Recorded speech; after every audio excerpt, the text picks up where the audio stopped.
বাংলার রাজনীতিতে এখন সব থেকে বড় রহস্যের নাম সবুজ ফাইল। কি আছে ওই ফাইলে? আইপ্যাকের কর্ণধার প্রতীক জৈনের বাড়ি থেকে বেরোনোর সময় মুখ্যমন্ত্রী কেন এই ফাইলটি নিজের হাতে নিলেন? কেন্দ্রীয় তদন্তকারী সংস্থা ইডির নজর এখন ওই ফাইলের দিকে। ওই ফাইলের রহস্য জানতে দেখতে হবে এই প্রতিবেদনটি।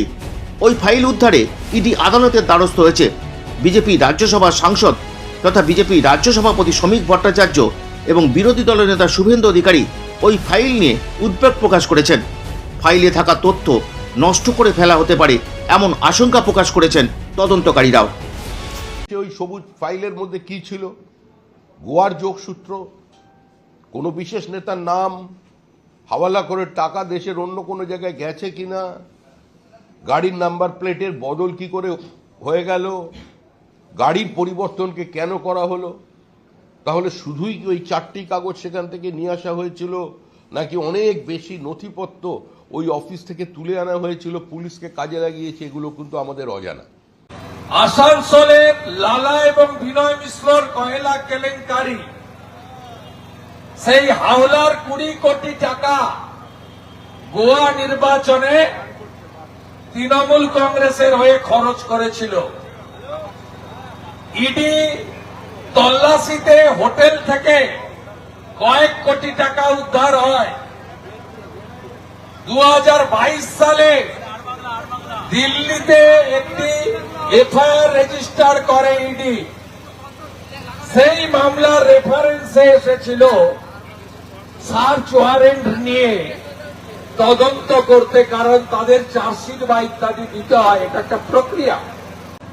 এই মুখ্যমন্ত্রী সেদিন কিভাবে কোমরে কাপড় গুজে ঝগড়া করার মতো এবং যে ভাষায় তিনি কথা বলছিলেন,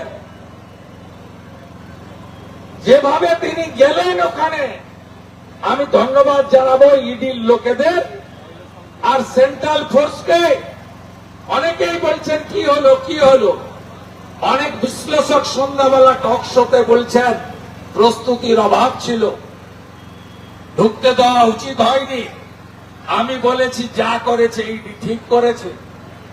21 সালে ভালো পায়ে ব্যান্ডেজ বেঁধেছিলেন কে? হুইল চেয়ারে চড়েছিলেন কে?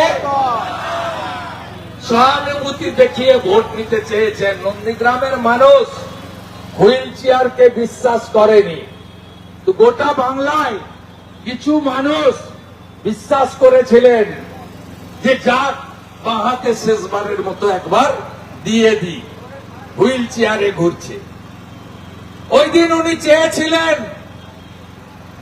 যাতে ইডি উনাকে ধাক্কা ধাক্কি করে, ইডির বিরুদ্ধে মামলাও করতেন, আর সাথে সাথে উনার বাড়ির কুকুরকে যেখানে ডায়ালিসিস করতে নির্মল মাঝি নিয়ে যায়, পিজি হসপিটাল, যেখানে চোরেরা উঠবেন ওয়ার্ডে শুয়ে থাকে, কালীঘাটের কাকু কাকু, সেখানে মমতা ব্যানার্জি শুয়ে পড়তেন আর আপনাদের বলতেন বাংলা আক্রান্ত। ইডি ফাঁদে পা দেয়নি, হাইকোর্টে চলে গেছে। হাইকোর্টের পিটিশন দেখেছে, আমারও দ্বিধাদ্বন্দ্ব ছিল যে ইডি কি বলবে, প্রভাবশালী বলে বাদ দিয়ে দেবে না তো। দেখলাম হাইকোর্টে যে পিটিশন করেছে ইডি, 1 নম্বরে আসামি করেছে মমতা ব্যানার্জিকে। রাজীব কুমার, মনোজ বর্মাদের আসামি করতে চেয়েছে। রুল 26-এ তদন্তে বাধা দেওয়া, সরকারি কাজে বাধা দেওয়ার জন্য তারা বিচার চেয়েছে, এফআইআর করতে চেয়েছে, মামলা সিবিআই কে হস্তান্তর করার আবেদন করেছে।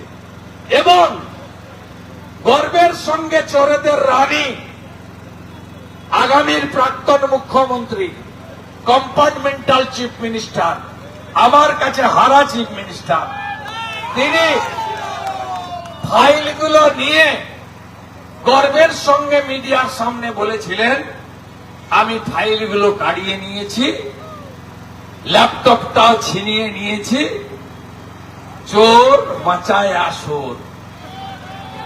সেই চোরেদের রানী মিছিল করলেন, বুঝে গেছেন হাওয়া খুব খারাপ, তাই ডায়ে দেব বাঁয়ে সোহম। আরো টলিউড থেকে যারা ছিল, দুই ভাই অরূপ আর স্বরূপ জোগাড় করে দিলেন। যতই করো হামলা, এবারে তৃণমূলকে যেতে হবে, কিছু করতে পারবে না। আপনারা মামলা করুন, হামলা করুন, যা খুশি করুন। ধন্যবাদ জানাচ্ছি ইডি কে, তারা কলকাতা হাইকোর্টে গেছিল, 250 লয়ার দিয়ে ভন্ডুল করেছে কলকাতা হাইকোর্ট, তারপরে তারা যমুনার ওপারে গেছে। আমি আশা করি একটা সাধারণ নাগরিক হলে আজকে জেলে থাকতো। তাই ইডি এবং কোর্ট আইন অনুযায়ী ব্যবস্থা নেবে। আমরা যাতে ইডির তদন্তে তল্লাশিতে বাধা দেওয়ার জন্য ভারতীয় ন্যায় সংহিতা অনুযায়ী, ইডির রুল বুক অনুযায়ী মমতা ব্যানার্জি, রাজীব কুমার, মনোজ বার্মাকেও আমরা জেলে দেখতে চাই। ইডির অভিযোগ, ওই ফাইলটি ইডির অ্যাসিস্ট্যান্ট ডিরেক্টরের হাত থেকে কেড়ে নিয়েছেন মমতা বন্দ্যোপাধ্যায়। ওই ফাইলে রয়েছে গরু পাচারের লেনদেন নিয়ে তৃণমূলের অনেক নেতার জীবন কাঠি, এমনকি ভাইপোর সম্পর্কে তথ্য। ওই ফাইলে সমস্ত ইলেকট্রনিক প্রমাণবন্দী রয়েছে। আইপ্যাকের অফিসে তল্লাশি চালিয়ে সমস্ত ইলেকট্রনিক তথ্য ওই ফাইলে রেখেছিল ইডি অফিসাররা। তাই মুখ্যমন্ত্রী যখন ওই ফাইল চান, তখন ইডি অফিসাররা তা দিতে চাননি। শেষমেশ জোর করেই তা কেড়ে নেন মাননীয়া। এই সংক্রান্ত ছবিও এক অফিসার ভিডিও করে রেখেছেন। সকলে মনে করছেন মুখ্যমন্ত্রীর কেড়ে নেওয়ার এই ভিডিও আদালতের প্রমাণ হিসাবে গুরুত্বপূর্ণ ভূমিকা নেবে। এরকম গুরুত্বপূর্ণ খবর পেতে সাবস্ক্রাইব করুন RDB নিউজ।